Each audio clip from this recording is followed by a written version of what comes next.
suggesting the police presence for tomorrow? Anytime we have a protest where, again, the same group, we're fine with peaceful protests. We give people space. We provide safety for protesters as well as businesses and other people. We want people's voices to be heard peacefully. But when those groups sometimes morph into a smaller group that want to do nothing more than cause destruction, wreak havoc, throw rocks, break things, throw rocks at police, that won't be tolerated. Any group can protest, and we, again, peaceful protests, we provide space, we provide safe passage when they want to march through the town. We do that for every group. We always have, we always will, until it turns violent. Violence will not be tolerated. Those who have been arrested, are they Rockford residents, or are you finding that it's a lot of out-of-towners? Some are from Rockford. There have been some from out of town as well. I don't have the number. I know one for sure just last night was from Wisconsin, and there were some comments made about coming here strictly to come and loot. And, it's not just Rockford people. There are Rockford people, though, and it's that small percentage again, and they're ruining it. It's amazing how a small group of people can ruin it for a humongous majority, and that real small group is doing a good job disrupting things and causing a little bit of issues. Chief Say, going back to the theme of tomorrow's protest, I've seen across the nation some police forces have tried to show solidarity with the protesters and march with them. Is that something that Rockford Police is considering? But the mayor and I have talked about and have reached out to, or attempted to reach out to event organizers. Deputy Chief Carlaretta has also attempted to reach out to event organizers.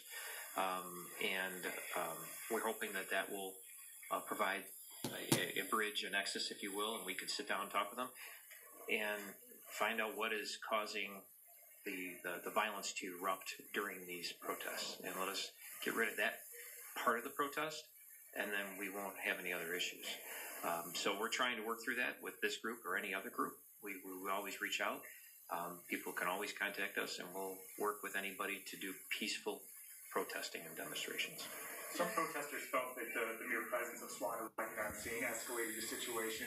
Do you have plans to change how SWAT may be used if needed in the upcoming protests? We always take things as they come. The police adapt as we move forward. Sometimes SWAT will show up, sometimes SWAT.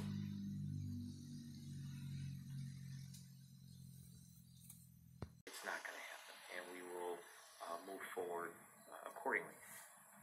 We can't allow destruction and violence in the city.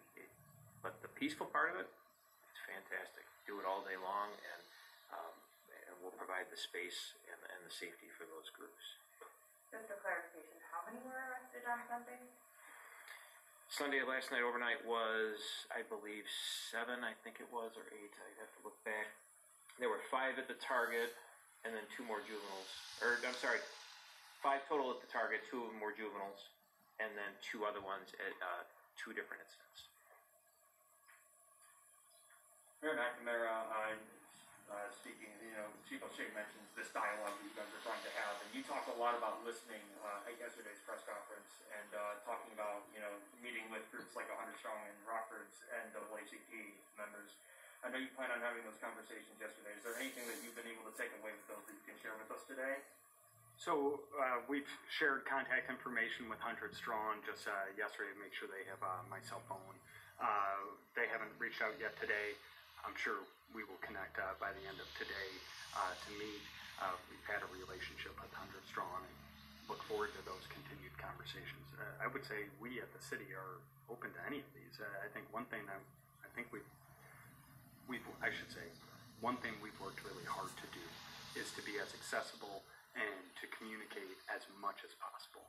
I don't know if meetings either myself or the chief have ever shied away from because I'll just speak for myself. I learned something at each and every one of those, even if they're folks, which sometimes there are, or often upset with me.